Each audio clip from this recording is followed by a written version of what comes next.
नमस्कार, मी प्रतीक्षा स्वागत करते तुमचं प्र स्टोरी वर्ल्डमध्ये. सदर कथा ही पूर्णपणे काल्पनिक असून त्याचा वास्तवाशी कोणताही संबंध आढळत नाही. आपण ऐकत आहात अपरिहार्य. उत्सव संपून समर महालात परतला होता. भरपूर थकलेला दिसत होता तो. येऊन तो कुठेही जाण्याआधी क्षिपाच्या कक्षाकडे आला. दरवाजावर थाप देऊन तो आत आला. आत येऊन पाहिलं तर कक्ष रिकामा होता. कपाळावर आठ्या पाडत तो बाहेर निघून आला. क्षिपा कुठे आहेत? बाजूला असलेल्या सैनिकाला पाहून त्याने विचारलं. हिरांनी बोलावलं आहे तुम्हाला, त्याच सांगतील की त्या कुठे आहेत ते, सैनिक अगदी अदबीने म्हणाला. समरला शंका आली. तो पाऊल उचलत घाईने कार्यकक्षाकडे निघाला. दरवाजावर थाप देऊन तो आत आला. समोर हेरा आणि जुनो बसून कशावर तरी चर्चा करत होते. हेरा, क्षिपा कुठे आहेत? समरने अगदी अदबीने विचारलं. तुमची क्षिपा राक्षस कुळाची राजकुमारी आहे हे माहिती आहे का तुम्हाला? हेरांनी शांतपणे विचारलं. समरचे डोळे फक्त आश्चर्याने मोठे झाले. त्याने चेहऱ्यावर असलेला आश्चर्य लपवायचा प्रयत्न तर केला, पण तो निष्फळ ठरला. समर, तिने हेरांवर वार करायचा प्रयत्न केला आज. त्यांना जीवे मारण्याची धमकी देऊन गेली आहे ती, जुनो गंभीरपणे म्हणाले. आशा आहे तुम्ही ठीक असाल हेरा, समरने काळजीने विचारलं. समर म्हणत हेरा उठून त्याच्या समोर आल्या. हेरांना माहिती होतं की क्षिपाचा विषय नाजूक आहे आणि त्याचा परिणाम समरवर नक्की होणार होता. समरने हेरांच्या डोळ्यात काळजी पाहिली आणि चेहऱ्यावर उसनं हसू आणलं. हेरा, तुमचं सुरक्षित असणं खूप जास्त गरजेचं आहे, समर त्यांना पाहून म्हणाला. मी एकदम ठीक आहे, पण तुम्ही ठीक आहात का? हेरांनी प्रेमाने आणि काळजीने विचारलं. समरने फक्त मान डोलावली तसं हेरांनी त्याला जवळ घेतलं. समरने डोळे बंद करून उघडले आणि त्याच्या डोळ्यात आता फक्त राग आणि तिरस्कार दिसत होता. हेरा आणि जुनो सोडून त्याने पहिल्यांदा कोणावर तरी एवढा विश्वास ठेवला होता आणि त्याचं हे असं फळ त्याला मिळालं होतं. तुम्हीच एक आहात जे तिला परत सिमिवनच्या हवाली करू शकता, हेरा समरला दूर करत म्हणाल्या. मी जीव पणाला लावेल हेरा, पण हे सिमिवनवर आलेलं संकट मी दूर करेल, समर आत्मविश्वासाने म्हणाला. आम्हाला खात्री आहे, हेरा म्हणाल्या. समर दूर झाला आणि त्याने निघायची आज्ञा घेतली. जुनो पण त्याला काळजीत पाहत होते. त्याने कक्षाबाहेर पाऊल टाकलं आणि त्याचा राग दुप्पट झाला. एक एक पाऊल उचलत तो महालाच्या मुख्य दरवाजावर आला. घोडा आणा माझा, तो शिपायाला पाहून म्हणाला. समरच्या मनात वादळ उठलं होतं. त्याला ह्या क्षणी फक्त क्षिपा हवी होती आणि कोणत्याही परिस्थितीत त्याला ती हवीच होती. क्षिपाला कल्पना पण नव्हती की तिच्यासोबत काय होणार होतं ते. वर्तमान. बाप रे, सगळ्या घटना ऐकून दर्पणच्या घशाला कोरड पडली होती. क्षिपाने मला एकदा येऊन सांगितलं असतं तर कदाचित तिचा जीव वाचला असता, समर हताशपणे म्हणाला. दर्पण विचार करत म्हणाली. डॉक्टर मॅडम, जाऊन झोपा आता, उद्या ड्युटी आहे तुम्हाला, समर तिला असं विचारात पाहून हसत म्हणाला. बाकीची गोष्ट? दर्पणने विचारलं. आपण जेव्हा प्रशिक्षण घेऊ त्याआधी सांगेल मी, समर तिला उत्सुक पाहून म्हणाला. कधी सुरू होईल प्रशिक्षण? दर्पणने विचारलं. उद्यापासून, समर तिला पाहून म्हणाला. पक्का ना? त्याला बोट दाखवून दर्पणने विचारलं. पक्का बाबा, समर म्हणाला. मग ठीक आहे, दर्पण हसून म्हणाली. समर उठला आणि त्याने दर्पणला उठायला हात दिला. दर्पण उठली आणि समरला गुड नाईट म्हणून ती रूम मध्ये निघून गेली. डॉक्टर राव, ऑपरेशन थिएटर तयार आहे का? मौर्याने ओपीडी मध्ये येत विचारलं. हो, तयार आहे, मीही निघत होते, म्हणत दर्पणने फाईल्स बंद केल्या आणि ती दरवाजाकडे आली. चला, म्हणत दोघेही सोबत निघाले. दोघेही लॉबीमधून निघाले जेव्हा दर्पणने समोरून अक्षाला येताना पाहिलं. दर्पणने कपाळावर आठ्या पाडत तिला येताना पाहिलं. अक्षा इथे काय करतीये? दर्पणने मौर्याला पाहून विचारलं. हाय, अक्षा तिथे येत म्हणाली. ही तुझ्या सुरक्षेसाठी असेल तुझ्या आजूबाजूला. काळजी नको करूस, तिला कोणीच पाहू शकत नाही. मौर्य दर्पणला पाहून म्हणाला. तिला कोणी पाहू शकत नाही म्हणजे? दर्पणने आश्चर्याने विचारलं. म्हणजे ती कोणालाच दिसणार नाही तुला सोडून. मौर्य म्हणाला. ठीक आहे, पण ह्याची खरंच गरज आहे का? दर्पणने पुढे चालत विचारलं. हो, मौर्य तिला पाहून म्हणाला. कामात ढवळाढवळ नाही ना रे करणार ती? दर्पणने विचारलं. अजिबात नाही, मौर्य हसत म्हणाला. समोर एका रुग्णाची किडनीची सर्जरी सुरू होती. मौर्य सर्जरी करत होता तर दर्पण त्याला मदत करत होती. दर्पणचे हात जरी एकदम स्तब्ध असले तरी तिच्या कपाळावरून घामाच्या धारा सुरू होत्या, कारण अक्षा रुग्णाच्या छातीवर बसून ती सर्जरी पाहत होती. मौर्यला ह्या गोष्टीचा फरक पडत नसला तरी दर्पण मात्र अस्वस्थ होती. डॉक्टर राव, फोकस, मौर्य शांतपणे म्हणाला. Sorry doctor Bhosale. दर्पण लक्ष पुन्हा सर्जरीवर देत म्हणाली. फॉरसेप म्हणत मौर्यने हात पुढे केला तसं दर्पणने ते त्याच्या हातावर ठेवलं. माणसाच्या शरीरात किती गुंत असतो नाही? कसं करता तुम्ही हे सगळं? शी म्हणत अक्षा तिथून खाली उतरली आणि शांतपणे एका कोपऱ्यात जाऊन बसली. दर्पणने मोठा श्वास घेऊन सोडला.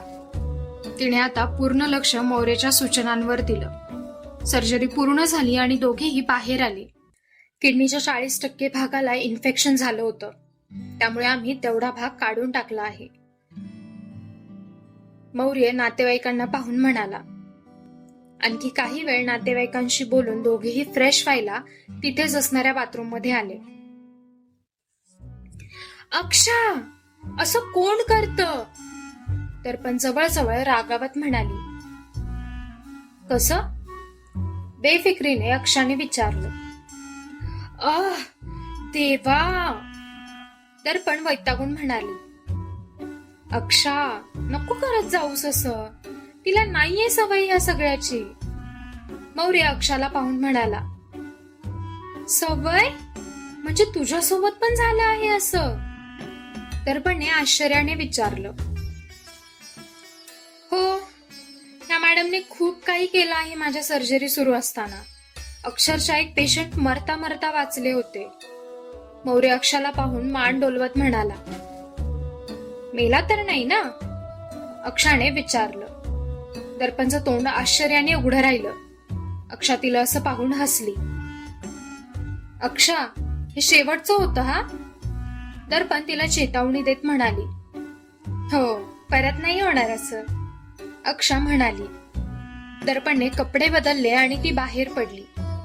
अक्षा सतत तिच्या मागे मागे होती. असंही नाही की ती शांत बसायची, सतत काही ना काही खोड्या करत असायची ती. प्लीज आत या, दर्पण आतून म्हणाली. अक्षा बेडवर बसून आत कोण येतंय हे पाहत होती. दर्पणने पाहिलं की एक लहान मुलाला एक स्त्री घेऊन आली आहे. दर्पण घाईने दरवाजाकडे आली आणि तिने त्या लहान मुलाला आत आणायला मदत केली. फॉर गॉड सेक अक्षा, बाजूला हो, दर्पण मोठ्याने म्हणाली. अक्षाने दचकून खाली उडी मारली. दर्पणने त्या मुलाला बेडवर झोपवलं. मग तिला आठवलं की तिथे त्या मुलाचे नातेवाईक सुद्धा होते. नर्स, दर्पणने मोठ्याने आवाज दिला तशी नर्स आत आली. नर्स आत आली आणि नातेवाईक बाहेर गेले. नर्सच्या मदतीने दर्पणने त्या लहान मुलाला तपासलं. तो मुलगा सुखरूप आहे ह्याची खात्री करून तिने त्याला वॉर्डमध्ये पाठवलं. नर्स त्या मुलाला घेऊन गेल्यावर दर्पणने वळून अक्षाला पाहिलं, जी एका कोपऱ्यात उभी राहून फक्त हसून तिला पाहत होती. समरशी बोलावंच लागेल मला ह्या विषयावर, दर्पण वैतागून म्हणाली. मला या मुलीने वीट आणलं आहे दिवसभरात समर, दर्पण बॅग सोफ्यावर टाकून वैतागून म्हणाली. अक्षा, समरने अक्षाला पाहिलं तशी तिने हसत नाही मध्ये मान डोलावली. तिला सुरक्षेची गरज आहे आता. जर मी नको असेल तर तसं सांग. ग्रीक वरून सीमेवनची टीम येईल मग. अक्षा हसत म्हणाली. नाही अक्षा. समर बळेच हसत म्हणाला. पूर्ण टीम. इथे हिला सांभाळणं अवघड झालं आहे. खरंच समर. वैतागत दर्पण रूम मध्ये जात म्हणाली. खरंच समर. अक्षा तिची नक्कल करत म्हणाली. अक्षा, तिला तरी सोड ना यार प्लीज. तिला नाहीये सवय या सगळ्याची. समर अक्षाला पाहून म्हणाला. मी काय करू मग. मी माझं काम करते. अक्षा बेफिक्रीने म्हणाली. तुमच्यामध्ये माझं लोणचं होतंय. समर वैतागून म्हणाला तशी अक्षा हसली. दर्पण, टेरेसवर ये आवरून. समरचा मेसेज स्क्रीनवर फ्लॅश झाला. दर्पणने मोबाईल ठेवला तशी परत नोटिफिकेशन वाजली आणि तिने परत मोबाईल हातात घेतला. आवरून म्हणजे शॉर्ट्सवर नाही. व्यायामाचे कपडे घालून ये 10 मिनिटात. समरचा मेसेज तिने गोंधळून वाचला. रात्रीच्या 9 वाजता समर तिला व्यायामाचे कपडे घालून टेरेसवर बोलवत आहे हे ऐकूनच तिला थकवा आला होता. दिवसभर हॉस्पिटलच्या कामात ती एवढी थकून जायची की तिला रात्री काही सुद्धा करायची इच्छा नसायची. कशी बशी ते बेडवरून उठली आणि कपडे घेऊन फ्रेश व्हायला निघून गेली. खात्री आहे तुला ती करू शकते. अक्षाचा आवाज तिच्या कानी आला जेव्हा ती जिण्याने वर येत होती. खात्री आहे आणि विश्वास पण. समर कणखर आवाजात म्हणाला. तू विश्वास ठेवतोय तिच्यावर. अक्षाने आश्चर्याने विचारलं. हो, ती पात्र ठरवेल स्वतःला त्यासाठी. समर शांतपणे म्हणाला. दर्पणच्या ओठांवर हसू आलं आणि ती दरवाजा उघडून बाहेर टेरेसवर आली. समोर टेरेस पाहून तर आश्चर्य वाटलं. सगळीकडे हिरवळ होती आणि त्या हिरवळीमुळे तिथे थंड वातावरण होतं. दर्पणने जॅकेट हातात आणलं होतं ते अंगावर ओढून घेतलं. उशीर झाला. समरने वेळ पाहून विचारलं. आवरत होते त्यामुळे. दर्पण त्याच्या समोर येत म्हणाली. ठीक आहे, आज माफ करतोय पण उद्या वेळेवर यावं लागेल. समर एकदम कणखर आवाजात म्हणाला. दर्पणने फक्त मान डोलावली. समरने तिला चालायचा इशारा केला. अक्षा, दर्पण आणि समर टेरेसवर असणाऱ्या जिमकडे निघाले. आज फक्त माहिती देता का. मी खूप दमले आहे आज. बारीक आवाजात दर्पण म्हणाली. आज फक्त माहितीच देणार आहे. उद्यापासून 2 वेळा ट्रेनिंग होईल. एक सकाळी ज्यात फक्त रनिंग असेल आणि एक रात्री ज्यात जिम असेल. समर तिला जिम दाखवत म्हणाला. एवढं सगळं करायची गरज आहे का. आवंडा गिळत दर्पणने विचारलं. युद्ध खूप मोठं आहे हे दर्पण. तू मनाने लाख तयार असली पण शरीराने जर साथ नाही दिली ना तर काहीच होणार नाही. समर गंभीरपणे म्हणाला. हो, पण लगेच एवढं 2 वेळी होईल का माझ्याकडून. दर्पणने विचारलं. होईल की. न व्हायला काय झालं. समर तुझं खाणं पिणं पाहिल आणि मी ट्रेनिंग. अक्षा म्हणाली. माझी ट्रेनिंग तू घेणार आहेस. दर्पणने गोंधळून विचारलं. हो, पण माझ्या निगराणीखाली. समर तिला पाहून म्हणाला. ओह, मग ठीक आहे. दर्पण उसासा सोडत म्हणाली.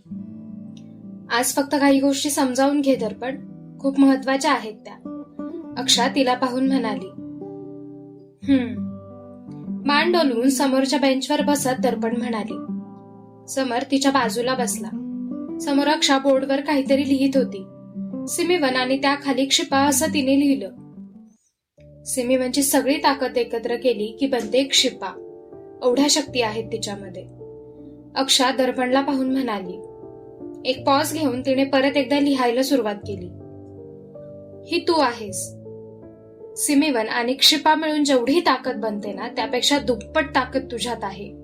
म्हणजे अँकर मध्ये आहे, फक्त त्याची जाणीव नाहीये तुला. दर्पणने डोळे मोठे करून समरला पाहिलं तसं त्याने फक्त मान डोलावली. दर्पणने परत अक्षाच्या बोलण्यावर लक्ष दिलं.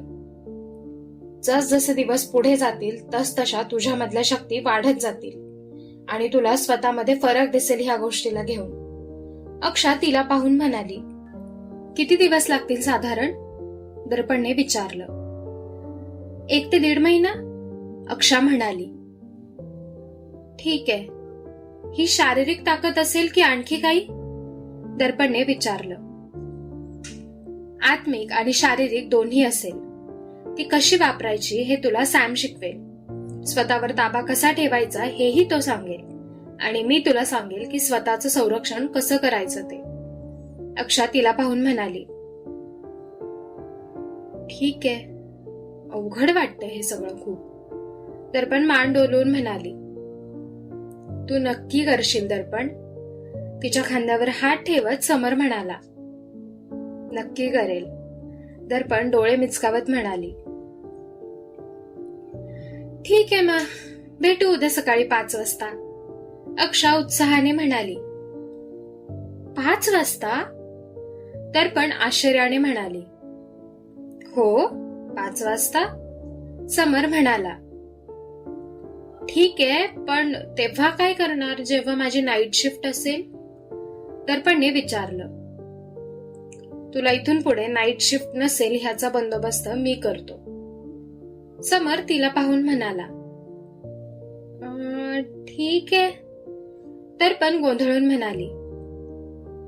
अजून काही? अक्षाने विचारलं. क्षिपाचा अंत कसा झाला ते नाही सांगितलं मला अजून. क्षिपाचा अंत कसा झाला ते नाही सांगितलं मला अजून. बारीक तोंड करून दर्पण म्हणाली. ते तर मलाही ऐकायचं आहे. अक्षा दर्पणच्या समोर असलेल्या बेंचवर बसत म्हणाली. हो, सांगतो. समर म्हणाला. भूतकाळ. समर रागात क्षिपाच्या शोधात निघाला होता. त्याने आसपास शक्य तितकी चौकशी केली होती, पण त्याला कुठेच राक्षस राज्याचा तपास लागला नव्हता. भरपूर माणसं कामाला लावली होती त्याने. तो परत महालात परतला. हेरा आणि जुनो त्याचीच वाट पाहत होते. समर, कुठे होतात तुम्ही? काळजी वाटत होती तुमची. हेरा काळजीने म्हणाल्या. माफ करा हेरा, पण क्षिपाचा कुठेच पत्ता लागला नाहीये. नाराजीने समर म्हणाला. समर, राक्षस आहे ती. त्यात मायावी पण आहे. एवढ्या सहज हाताला येईन असं वाटतं का तुम्हाला? हेरांनी विचारलं. समरच्या डोक्यात हे आलं नव्हतं की क्षिपा मायावी आहे म्हणून. भावनेच्या भरात वाहून तो वेड्यासारखं तिला शोधत होता. आमच्या लक्षात नाही आलं हेरा हे. समर शांतपणे म्हणाला. काही हरकत नाही. तुमच्या कक्षात जेवण पाठवतो. जेवण करा आणि आराम करा. आपण उद्या ह्यावर चर्चा करूच. हेरा म्हणाल्या. जी. समर अदबीने म्हणाला. तो त्याच्या कक्षाकडे निघून गेला. हेरा आणि जुनो त्याला काळजीत पाहत होते. त्याच्या चेहऱ्यावर असलेलं तेज निघून गेलं होतं. समर सावरेल नाही यातून? हेराने काळजीने विचारलं. नक्की सावरेल, जुनो म्हणाले. इकडे समर कक्षात आला आणि येऊन तो डोक्याला हात लावून बसला. त्याने लक्ष का दिलं नाही ह्याचाच विचार त्याच्या डोक्यात येत होता. कोणीतरी येऊन जेवण ठेवून गेलं हेही त्याच्या लक्षात आलं नाही. जेव्हा जेवणाच्या थाळीवर त्याचं लक्ष गेलं तेव्हा त्याने पाहिलं की त्या जेवणाच्या थाळीखाली एक कागद घडी करून ठेवलेला होता. जागेवरून उठत त्याने तो कागद घेतला आणि पाहिलं तर ते क्षिपाचं अक्षर होतं. आमची चूक झाली हे मान्य आहे. तुम्हाला राग येणं सुद्धा साहजिक आहे. पण एकदा आमच्या जागी स्वतःला ठेवून पहा. जसे तुम्ही सिमिवनसाठी लढताय तशीच मी माझ्या राज्यासाठी लढते. मला हे नकोय, पण माझ्याकडे पर्याय नाहीये जसा तुमच्याकडे नाहीये. सिमिवनला सुरक्षित ठेवणं हे तुमचं पहिलं आणि शेवटचं कर्तव्य आहे हे माहिती आहे. पण एकदा स्वतःचा विचार करा. एक साधारण व्यक्ती म्हणून तुम्हाला काय हवंय? तुम्ही हे असेच आयुष्यभर जगणार आहात का? नाही ना. जर तुम्हाला तुमचं आयुष्य बदलायचं आहे तर चला समर, आपण ह्या द्वेषाच्या आणि सुडांनी भरलेल्या दुनियेपासून खूप दूर जाऊ. अशा ठिकाणी जाऊ जिथे लोक स्वतःसाठी जगतात. मला आवडेल तुमच्यासोबत आयुष्य काढायला. मला आवडेल एक साधारण आयुष्य जगायला. जर तुम्हाला हवं असेल तर मी सगळं सोडून तुमच्यासोबत यायला तयार आहे. जर तुम्हाला वाटत असेल ह्यापासून दूर जावं तर उद्या मध्यरात्री मला वेशीच्या बाहेर भेटा. मी तुमच्यासाठी सगळं काही सोडून यायला तयार आहे. जर तुम्ही तयार असाल तर. अपेक्षा करते तुम्ही माझी बाजू समजून घ्याल समर. तुमचीच क्षिपा. समरने जड मनाने पत्र वाचलं. त्याच्या डोळ्यात अश्रू जमा झाले होते. मी तयार आहे. सगळं सोडून आपण आपलं एक विश्व बनवू क्षिपा. समर स्वतःशीच म्हणाला.